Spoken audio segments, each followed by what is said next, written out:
بسم الله الرحمن الرحيم وبه نستعين. يا برنس الليالي، يا رمانة الميزان، يا هاف ديفندر الأهلي، فينك من زمان؟ تحية مني شخصيا ومن فريق عمل قناة الأهلاوية للاعب إمام عاشور، اللي مش مجرد صفقة حراقة أو بس، لا ده لاعب من قماشة تانية في حتة تانية، واضح تأثيره على أداء النادي الأهلي، وبإذن الله التوفيق لإمام عاشور فيما هو قادم. وعشان الأخبار اللي جاية كلها حراقة، حبينا نبدأ بالحراق. واللي يعرف قناة الأهلاوية ويعرف منهجنا وأسلوبنا، إحنا ما بنبحث عن الأخبار الحراقة، لكن لو جالنا خبر حراق ليه لأ؟ شوت يا عم، اسمع اسمع، عشان اللي جاي ضرب نار حصري وانفراد عندنا وبس، وهتسمعه الأيام اللي جاية على كل وسائل الإعلام. بس افتكر إن أنت سمعته أول مرة عند بابا المجال على قناة الأهلاوية. أشرف بن شرقي يقترب من الانضمام للنادي الأهلي. إيه الكلام ده وإزاي الكلام ده وإيه كواليس الحكاية؟ تعال أقول لك الحكاية من البداية. الأول أقول لك إن أشرف بن شرقي ينتهي عقده مع نادي الريان القطري في آخر الموسم، وقناة الكاس القطرية أعلنت رحيل اللاعب عن النادي في نهاية الموسم خلاص، وأصبح شيء مؤكد. طيب إيه اللي تم بعد كده؟ اللي تم إن وكيل اللاعب عرض اللاعب على بعض الأندية السعودية وبعض الأندية القطرية وعلى النادي الأهلي. في عضو من أعضاء مجلس إدارة النادي الأهلي هو اللي ماشي ورا الموضوع ده ومصمم إنه يجيب اللاعب للنادي الأهلي، وشايف إنه لاعب مؤثر جدا جدا جدا جدا.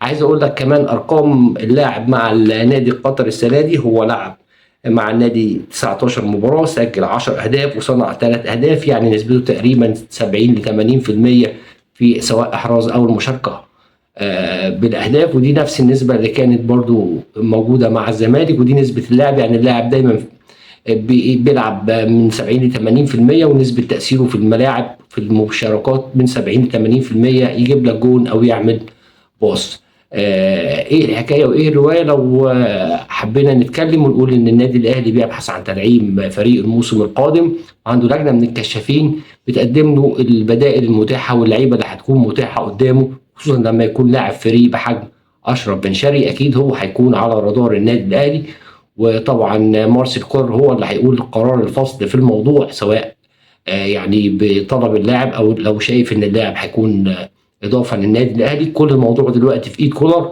لاعب متاح، لاعب فري، صفقه مش هتكلف خسائر للنادي الاهلي كتير، لان لاعب متاح، اللاعب فري، النادي الاهلي مش هيشتريه من اي نادي، هو يعني مجرد الراتب الشهري.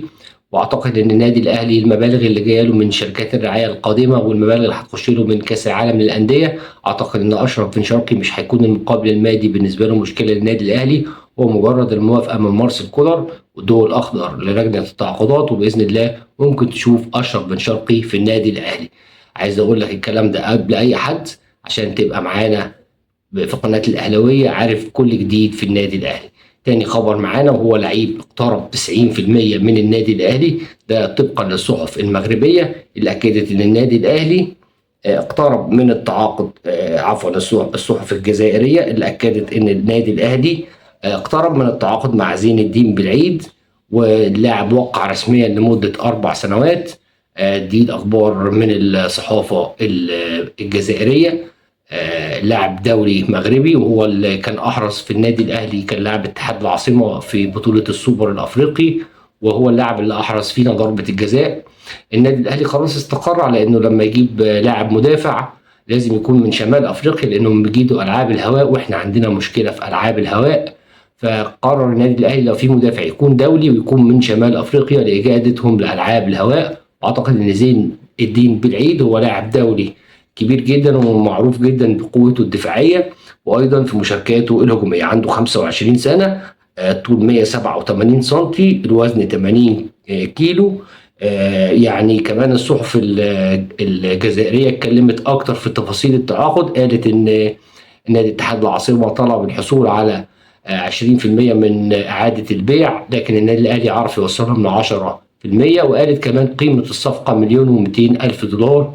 وما دام الصحف المغربيه اتكلمت في التفاصيل وتفاصيل التعاقد وتفاصيل التفاصيل، يبقى زي ما بقول لك ان نسبه نجاح الصفقه دي او اتمامها حوالي 90%. هو لاعب كبير جدا جدا، يعني قيمه وقامه.